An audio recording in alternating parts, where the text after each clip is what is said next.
जय हिंद छात्रों। Class 10th के मैथमेटिक्स के ऑब्जेक्टिव सीरीज में आपका स्वागत है। हम क्लास 10th का ऑब्जेक्टिव सीरीज लाए हुए हैं, जिसके तहत यह तीसरा वीडियो है।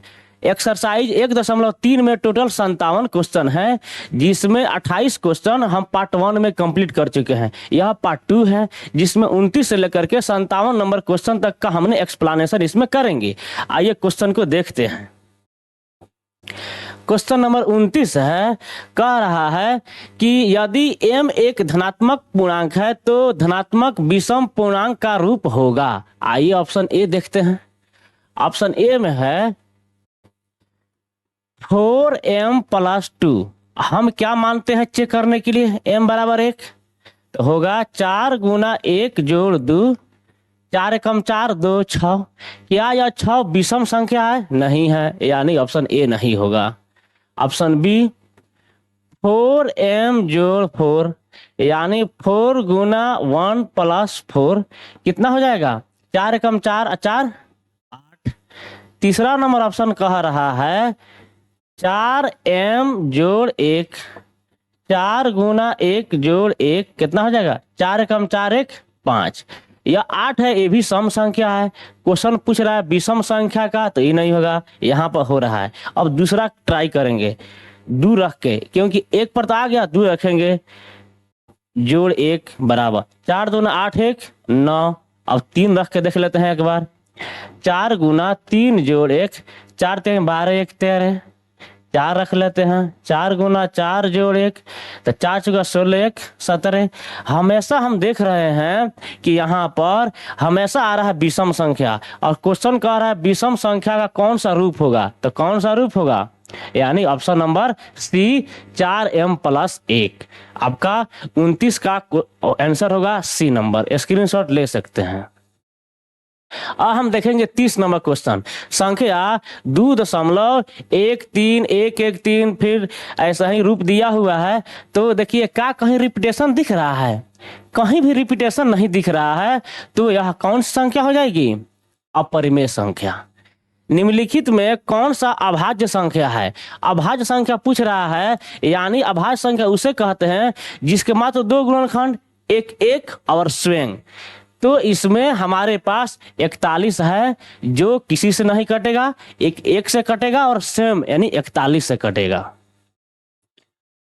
इसके बाद 32 नंबर कह रहा है 144 के अभाज्य गुणनखंड में 2 का घातांक है। हम 144 का तोड़ते हैं, देखते हैं कितना घात आता है। 2 से तोड़ेंगे कितना आएगा? 2 से तो 14, 2 दूना 4, फिर 2 से, फिर 2 से, अब कितना जाएगा? 3 से। अब क्वेश्चन केवल कह रहा है 2 का घात, तो कई गो 2 हो रहा है? 1 2 3 4, यानी आपका 2 का घात कितना होगा इसमें? 144 में 4 होगा। अब आइए क्वेश्चन नंबर 33 देखते हैं। किसी धनात्मक पूर्णांक a और b के लिए ए बी का मस गुना ए बी का लस निम्न में से कौन है? आपको ये पता है कि फॉर्मूला होता है कि दोनों संख्याओं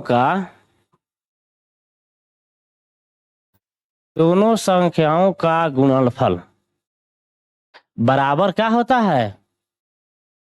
मस गुना लसा।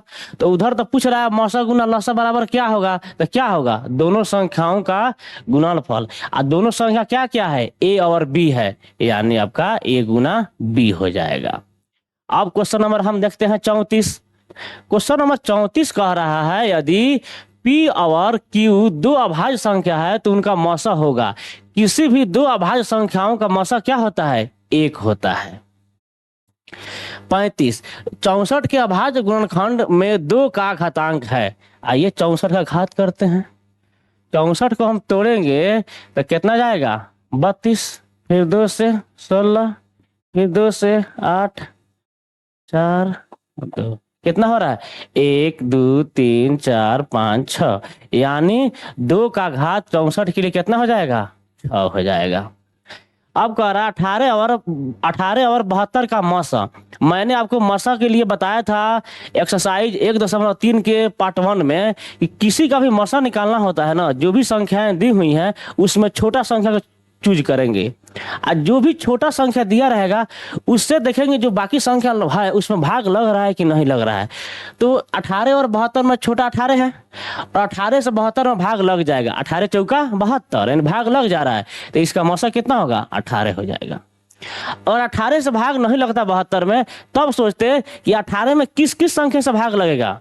उस जो संख्या आ रहा है उस संख्या से 18 और 72 में दोनों में भाग लग रहा है कि नहीं लग रहा है। अगर जिस संख्या से दोनों में भाग लग जाता वो आंसर होता, लेकिन यहाँ पर 18 से 72 में भाग लग जा रहा है, इसलिए आपका मौसा 18 होगा। 156 के अभाज्य गुणनखंड में 2 का घातांक क्या है। 156 का कर लेना है। अब जैसे 64 किए हैं वैसा ही 156 कर लेंगे हम। 156 2 से 2 से तो 14 कितना है इतना, फिर 2 से आप किसे जाएगा, आप जाएगा सीधे 3 से 13 बार में। आज 2 का पूछ रहा है, कई गो 2 है, 2 गो है, यानी इसका आंसर हो जाएगा 2। 2 धन पूर्णांक ए और बी के लिए क्या पूछ रहा है, ऐसे पूछा है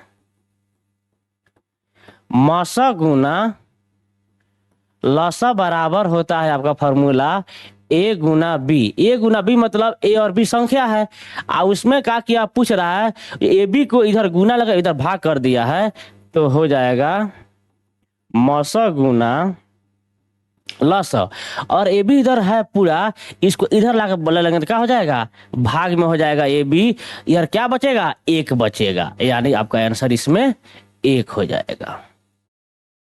निम्नलिखित में कौन सा युग्म सह अभाज्य है, क्या पूछ रहा है सह अभाज्य।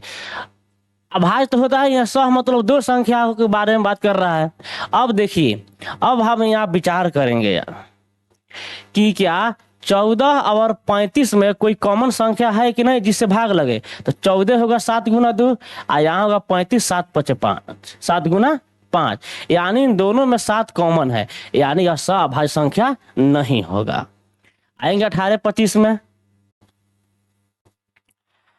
18 25 से करेंगे, 18 करेंगे तो होगा 2 गुना 3 गुना 3, अब 25 से करेंगे तो 5 गुना 5, इन दोनों में कोई कॉमन नहीं है, यानी इसका आंसर यही होगा। आगे देख लेते हैं समझने के लिए। 13 52 है, तो 13 का हो जाएगा 13 है और 52 है, तो 13 का होगा 1 गुना 13, अब 52 का हो जाएगा 13 गुना 4, कोई कॉमन, यहाँ पे कॉमन दोनों में 13 है कॉमन, इसलिए यह सह संख्या नहीं होगा। आइए 21 84 में, 21 और 84, 21 का कितना हो जाएगा 7 गुना 3, इसका हो जाएगा 21 चौका 84, यानी यहाँ भी तो 21 है, मान लीजिए 21 गुना 1, तो दोनों में क्या कॉमन दिख जा रहा है 21, इसलिए यह भी आपका सह संख्या नहीं होगा। आपका आंसर होगा बी 18 और 25, इन दोनों में कोई कॉमन नहीं है। अब देखेंगे 40, निम्न में से कौन यौगिक संख्या है, देख लीजिए। यौगिक संख्या क्या पता आप लोग सुने हैं कि नहीं सुने हैं, लेकिन मैं बता दे रहा हूं, भाज्य संख्या या यौगिक संख्या दोनों एक ही का नाम है, यानी दोनों क्या है समानार्थी, यौगिक संख्या बराबर भाज्य संख्या। भाज्य संख्या कहे चाहे यौगिक संख्या कहे, दोनों एक ही है, तो इसमें कौन यह भाज्य है, यह भाज्य है, यह भाज्य है, भाज्य कौन हो जाएगा 21 हो जाएगा। आपको रेड से कर दे रहे हैं दिखेगा। अब देखिए 41 में निम्नलिखित में कौन अभाज्य संख्या है, इन दोनों में कौन अभाज्य संख्या है 31 अभाज्य संख्या है। 2 संख्याओं का मौसा 27 और लसा 162 है, यदि उनमें से एक संख्या 54 है तो दूसरी संख्या क्या है, क्या होता है दोनों संख्याओं का गुणनफल बराबर मौसा गुना लसा। तो एगो संख्या दिया हुआ है हमारा 54 और दूसरा संख्या नहीं पता है तो मान लेते हैं x, अब मौसा दिया है 27 और लसा दिया है 162, हो गया। x का मान निकालने के लिए 27 गुना 162 और बाटा में क्या हो जाएगा 54, यानी आपका 54 है। 54 इधर गुना है, आके इधर भाग हो जाएगा। अब काट लीजिए, 27 दूना 54, 2 से कट जाएगा, 2 अठे 16, 2 एकम 2, यानी x का मान क्या निकल गया? 81। आपका x का मान निकल गया, कहाँ गया? ये ना है 81 हो गया। अब देखेंगे हम 43, संख्याएं 12, 15, 21 का मस। क्या इसमें कलम चलाने की जरूरत है? इसमें सबसे छोट संख्या खोजेंगे, कौन है? 12। क्या 12 के पारा में 15 आता है? नहीं आता है। क्या 12 के पारा में 21 आता है? नहीं आता है। अब 12 को सोचेंगे कि 12 में किस किस संख्या से भाग लगेगा। 12 में भाग लगेगा 2 से, और किससे लगेगा? 4 से, 2 से लगेगा, 3 से लगेगा और 4 से लगेगा। 12 में भाग, 2 छक 12, 3 चौका 12, 4 तिहाई 12, यानी 12 में 2 से, 3 से और 4 से भाग लगेगा। अब सोचिए, क्या 2 से भाग लगेगा 12 में तो 15 में लगेगा? नहीं लगेगा, यानी 2 नहीं होगा। आइए 3 से भाग लगेगा 12 में, 3 से भाग लगेगा 15 में, और 3 से भाग लगेगा 21 में, यानी 3 से इन तीनों में भाग लग जा रहा है। अब देखिए 4 के बारे में सोच लेते हैं। क्या 4 से भाग लगेगा? 4 से भाग लग जाएगा 12 में। क्या 15 में भाग लगेगा? क्या 21 में भाग लगेगा? नहीं लगेगा। यानी जब 4 से जो भी संख्या लेंगे वैसी संख्या जिससे तीनों में भाग लग जाए, तो मात्र एक 3 बच रहा है, जिस 3 से इन तीनों में भाग लग रहा है, इसलिए इसका आंसर मसह 3 हो जाएगा। इस तरीके से देखिए हम समझा रहे हैं, इसलिए आराम आराम से बोल के समझा रहे हैं तो समय लग रहा है। जब आप समझ जाइएगा तो फटफट बनाइएगा, माइंड से बिना कलम छुए। अब देखिए 44, दो संख्याओं का गुणनफल 86 70 है और उसका मौसा 17 है, तो उसका लौसा क्या होगा? अभी तो हम बनाए हैं, दोनों संख्याओं का गुणनफल आपका है 86 70 बराबर क्या होता है? बराबर होता है लौसा गुना मौसा।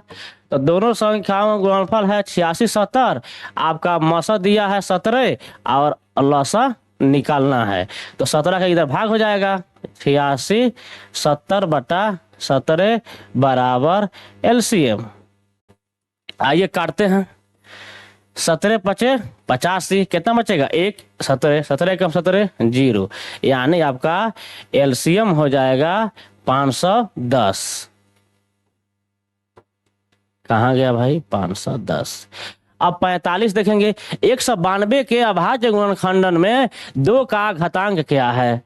कर लेते हैं 192 का अभाज्य गुणनखंडन।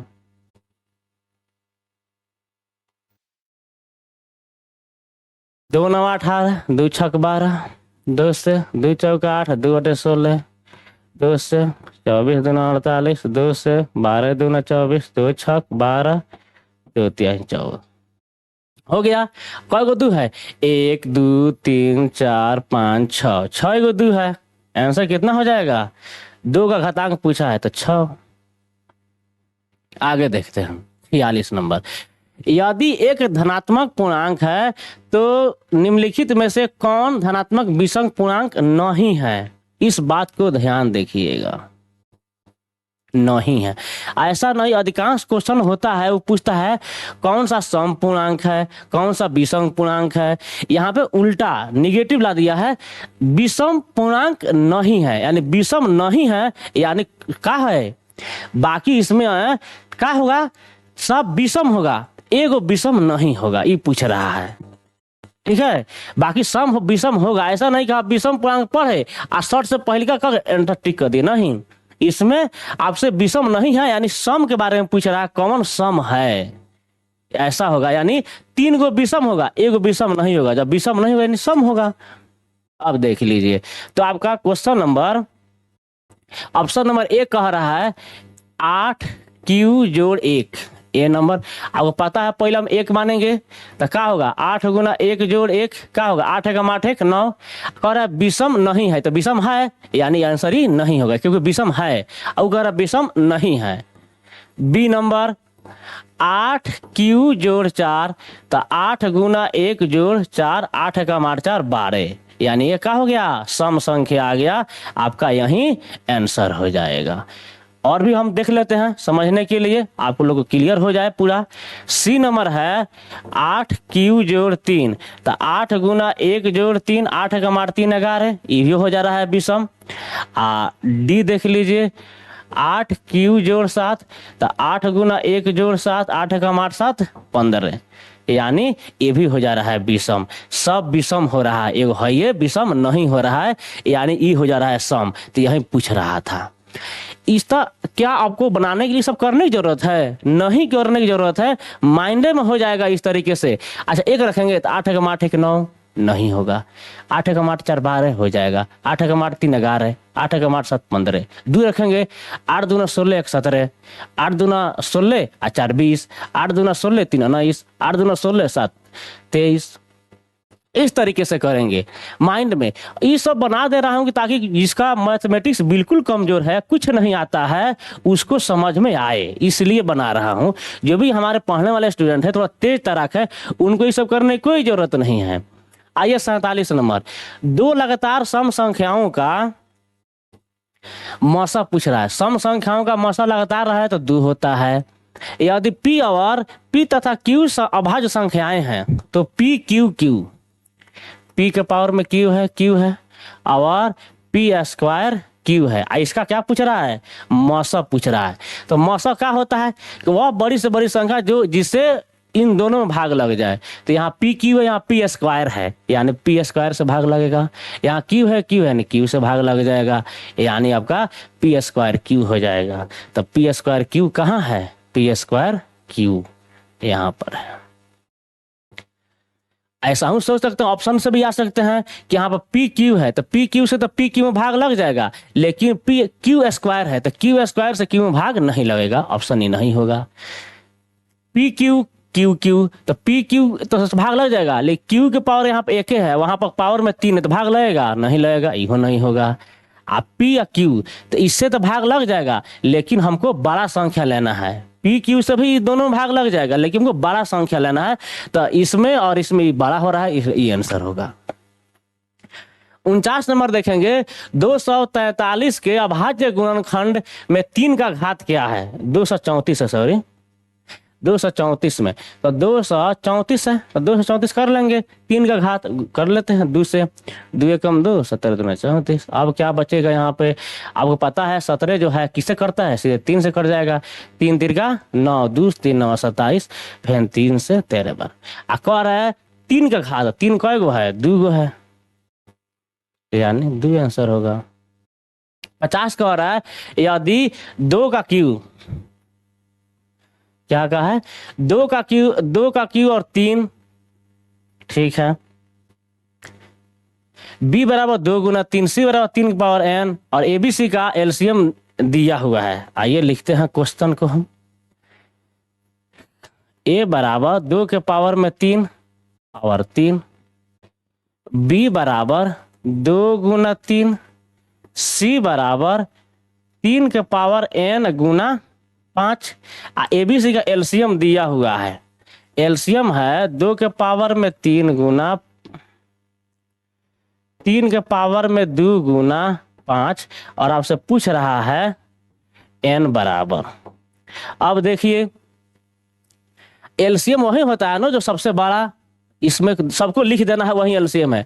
2 के पावर में यहाँ गुना रहेगा, 2 के पावर में 3, 2 के पावर में 3 लिखा हुआ है, एगो 2 है तो उससे बड़ा लिखा गया है।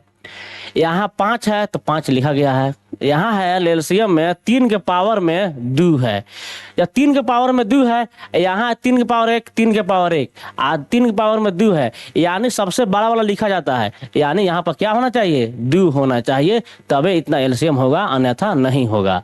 तो हमारा n का मान क्या हो जाएगा? 2 हो जाएगा। तो जब हमारा n का मान 2 हो जाएगा तो आंसर E हो जाएगा। 51 कह रहा है यदि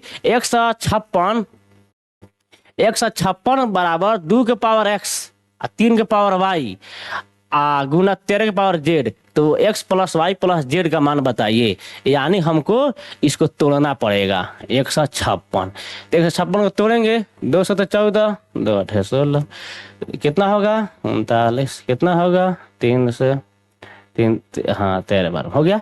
यह हुआ हमारा एक छप्पन गुणनखंडन। अब देखिए यहाँ पर हो रहा है, कई गो दो है, दो गो है तो 2 के पावर में 2 गुना 3 के पावर में 1 गुना 13 के पावर में 1। आपके पास क्वेश्चन में दिया हुआ है यहाँ पर क्या ऐसे दिया हुआ है 156 बराबर 2 के पावर में x गुना 3 के पावर में y गुना 13 के पावर में z। अब कंपेरिजन कीजिए, यानी 2 के पावर में 2, 2 के पावर में x, यानी x का मान हो गया 2, 3 के पावर y, 3 के पावर में 1, यानी y के पावर हो गया, y के मान हो गया 1, 13 के पावर z, 13 के पावर 1, यानी आपका z के पावर हो गया 1। कह रहा तीनों को जोड़िए तो 2 1 3 1 4, यानी हमारे पास इसका आंसर हो जाएगा 4। 52 कह रहा है 2 लगातार विषम संख्याओं का मसा होता है, तो 2 लगातार कोई विषम संख्या है उसका मसा 1 होता है। अब आइए देखिए 53 नंबर क्वेश्चन, काफी अच्छा क्वेश्चन है। P बटा 2 के पावर n गुना 5 के पावर m के रूप में 0.105 को लिखा जा सकता है। देखिए P बटा 2 के पावर n गुना 5 के पावर m को क्या लिखना है, ऐसा लिखना है 0.105 को, इसको इस रूप में लाना है, वही आंसर हो जाएगा। आइए हम इसको सॉल्व करते हैं। हटेगा दशमलव क्या होगा, कितना हो जाएगा। अब देखिए 105 को हम कैसे लिख सकते हैं, 21 गुना 5 लिख सकते हैं, 105 हो जाएगा। 1000 का गुणनखंडन कर लेते हैं इधर 1000 का, तो हो जाएगा 2 से 500 बार में, 2 से 250 बार में, 2 से 125 बार में, 5 से यह हो जाएगा, यानी 2 के पावर में 3 और 5 के पावर में 3, तो हम 1000 को लिख सकते हैं 2 के पावर में 3 गुना 5 के पावर में 3। अब देखिए आपको आंसर, देखिए आंसर में क्या दिया हुआ है 21 सब में ऊपर है, यानी हमको 21 हाई रहेगा। हटाना क्या है 5, तो 5 हटा दीजिए, जब 5 हटाने के लिए बोला तो हटा दीजिए। हाई एगो 5 से हाई कटेगा 3 है तो क्या हो जाएगा 2 हो जाएगा, यानी 21 बटा 2 के पावर में 3 गुना 5 के पावर में 2, ये हो जाएगा आंसर। अब देखिए ये कहाँ है, ये कहाँ है 21 बटा 2 के पावर में 3 और 5 के पावर में 2, तो आपका आंसर सी हो जाएगा। बहुत ही अच्छा क्वेश्चन था। अब 54 नंबर देखिए, 54 नंबर कह रही थी 2 संख्याओं का मौसा 25 है और लौसा 50 है, तो दोनों संख्याओं का गुणनफल होता है। तो गुणक आपको पता ही है, फॉर्मूला होता है दोनों संख्याओं का गुणनफल बराबर लसा गुना मसा, यानी लसा और मसा गुना कर देंगे तो उनका हो जाएगा, निकल जाएगा गुणनफल। तो 25 में 50 से गुना करेंगे तो 25 पचे, ठीक है ना, 25 गुना 50, तो 25 पचे 125, एगो जीरो बैठा दीजिए, यानी 1250। यदि 140 बराबर 2 के पावर में x, 5 के पावर में y या 7 के पावर में z, तो निकालिए x plus y minus z. Same वही क्वेश्चन है जो हम लोग 52 निकाले हुए थे। चलिए 140 का तोड़ते हैं, 140 70 बार में, 2 से 35 बार में, अब किसे जाएगा 5 से 7 बार में, यानी 140 बराबर हो जाएगा 2 के पावर में 2 गुना 5 के पावर में 1 गुना 7 के पावर में 1। क्वेश्चन में दिया है आपके पास, क्वेश्चन में दिया है इस तरीके से 140 बराबर 2 के पावर में x गुना 5 के पावर में y गुना 7 के पावर में z। कंपेरिजन करेंगे 2 के पावर में 2 और 2 के पावर में x, तो यानी x का मान निकल जाएगा 2। यहाँ 5 के पावर में y, 5 के पावर में 1, यानी y का मान निकल जाएगा 1, और 7 के पावर में z और 7 के पावर में 1, यानी z का मान निकल जाएगा 1। क्वेश्चन कह रहा है इस तरीके से x प्लस वाई या माइनस जेड, x का मान 2 रखिए, y का मान 1 और z का मान 1, हाई दोनों कट जाएगा, आंसर क्या आ जाएगा 2, यानी इसका आंसर हो जाएगा 1।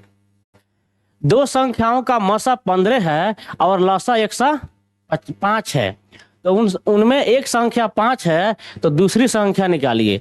इशारा क्वेश्चन आप लोग को पता होगा कि दोनों संख्याओं का गुणनफल बराबर HCF गुना LCM, तो आपका 5 गुना x बराबर 15 गुना 105, तो हमारे पास आ जाएगा x बराबर 15 गुना 105 बटा 5 कट जाएगा 5 से, 5 तिहाई 15, तो x बराबर 3 गुना 105 क्या हो जाएगा 315, यानी आपका x का मान निकल जाएगा 315।